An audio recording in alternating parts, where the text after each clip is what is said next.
Saya adalah peserta Latsar CPNS golongan 3 angkatan 112 tahun 2020 nomor urut 5.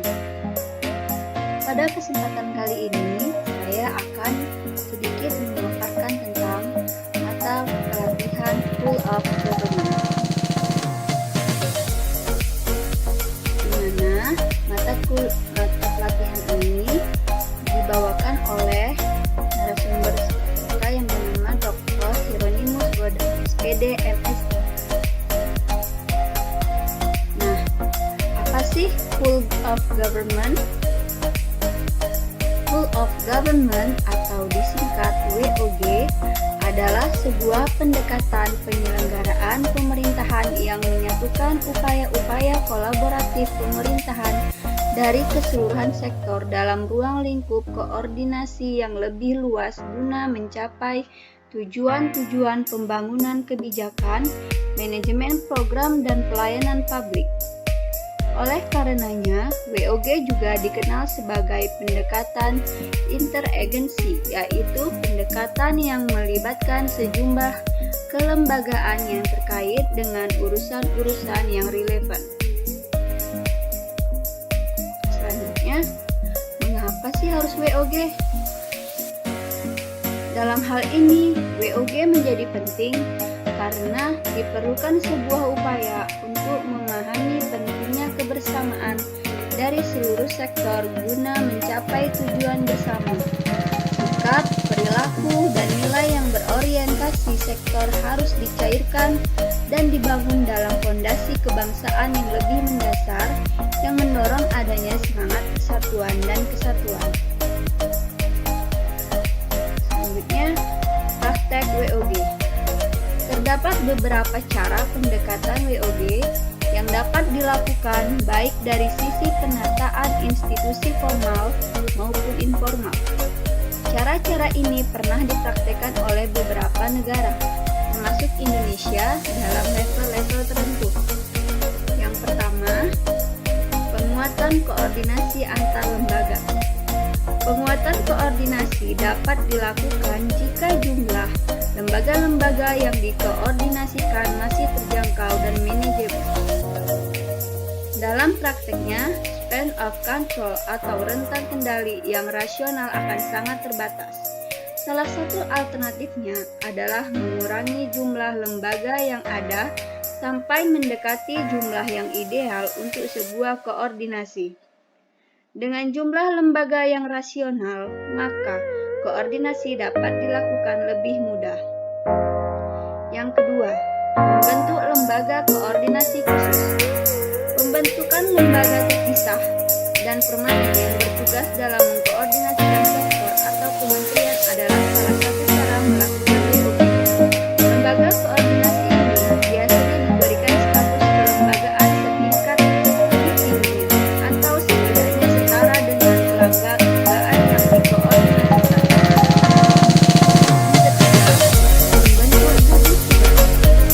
Gugus tugas merupakan bentuk kelembagaan koordinasi yang dilakukan di luar struktural formal yang setidaknya tidak permanen.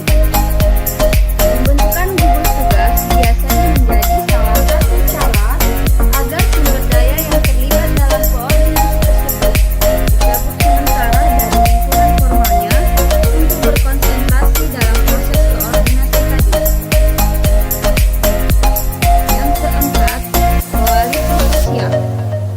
Koalisi sosial ini merupakan bentuk informal dari penyatuan koordinasi antar sektor atau lembaga, tanpa perlu membentuk pelembagaan khusus dalam koordinasi ini. Koalisi sosial ini mendorong adanya penyamaan nilai dan persepsi tentang sesuatu hal sehingga pada akhirnya akan terjadi koordinasi alamiah. Selanjutnya, praktek WOG dalam pelayanan publik. Yang pertama, pelayanan yang bersifat administratif, yaitu pelayanan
menghasilkan jenis barang yang dibutuhkan warga masyarakat seperti misalnya jalan, perumahan, jaringan telepon, listrik, air bersih.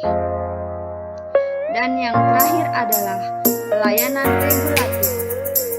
Pelayanan regulatif yaitu pelayanan melalui penegakan hukuman dan peraturan perundang-undangan maupun kebijakan publik yang mengatur sendi-sendi kehidupan masyarakat. Selanjutnya, tantangan dalam praktek POG. Yang pertama, kapasitas SDM dan institusi. Kapasitas SDM dan institusi. Institusi yang terlibat dalam POG tidaklah sama. Perbedaan kapasitas ini bisa menjadi kendala serius ketika pendekatan WOG misalnya mendorong terjadinya merger atau akuisisi kelembagaan di mana terjadi penggabungan SDM dengan kualifikasi yang berbeda. Yang kedua, nilai dan budaya organisasi. Seperti halnya kapasitas SDM dan institusi, nilai dan budaya organisasi pun menjadi kendala manakala terjadi upaya kolaborasi sampai dengan penyatuan kelembagaan. Yang terakhir, kepemimpinan. Kepemimpinan menjadi salah satu kunci penting dalam pelaksanaan WOG. Kepemimpinan yang dibutuhkan adalah kepemimpinan yang mampu mengakomodasi perubahan nilai dan budaya organisasi serta meramu SDM yang tersedia guna mencapai tujuan yang diharapkan. Selanjutnya, pelayanan publik dapat dibedakan menjadi 5 pola. Pola yang pertama yaitu pola pelayanan institusional, yaitu suatu pola pelayanan publik yang diberikan oleh suatu instansi pemerintah sesuai dengan bidang tugas, fungsi, dan kewenangan. Pada pola pertama ini, pelayanan yang dilakukan adalah pelayanan sektoral, yang bisa jadi sifatnya hanya relevan dengan sektor itu atau menyangkut pelayanan di sektor lain. WOG dapat dilakukan manakala pola pelayanan publik ini mempunyai karakter gabung atau memiliki keterkaitan antar satu sektor dengan yang lain. Yang kedua, pola pelayanan satu atap. Pola pelayanan satu atap yaitu pola pelayanan yang dilakukan secara terpadu pada satu instansi pemerintah yang bersangkutan sesuai kewenangan masing-masing. Pola ini memudahkan masyarakat pengguna izin untuk mengurus permohonan izinnya, walaupun belum mengurangi jumlah rantai birokrasi izinnya. Pola yang ketiga yaitu pola pelayanan satu pintu. Pola ini merupakan pola pelayanan masyarakat yang diberikan secara tunggal oleh suatu unit kerja pemerintah berdasarkan pelimpahan wewenang dari unit kerja pemerintah terkait lainnya yang bersangkutan. Ini adalah salah satu bentuk kelembagaan WOG yang lebih utuh, di mana pelayanan publik dilakukan dalam satu unit pelayanan saja dan rantai izin sudah dipangkas menjadi satu saja. Kemudian, pola keempat adalah pola pelayanan terpusat, yaitu pola pelayanan masyarakat yang dilakukan oleh suatu instansi pemerintah yang bertindak selaku koordinator terhadap pelayanan instansi pemerintah lainnya yang terkait dengan bidang pelayanan masyarakat yang bersangkutan.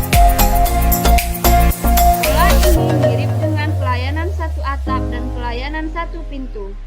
Perbedaannya tergantung pada sejauh mana kewenangan koordinasi yang diberikan kepada koordinator. Pola yang terakhir adalah pola pelayanan elektronik, yaitu pola pelayanan yang paling maju dengan menggunakan teknologi informasi dan komunikasi yang merupakan otomasi dan otomatisasi pemberian layanan yang bersifat elektronik atau online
mata pelatihan ini, peserta diharapkan mampu mengaktualisasikan konsep penerapan WOG dan best practice penerapan WOG dalam pemberian pelayanan yang terintegrasi. Sekian penjelasan dari saya. Terima kasih. Assalamualaikum warahmatullahi wabarakatuh.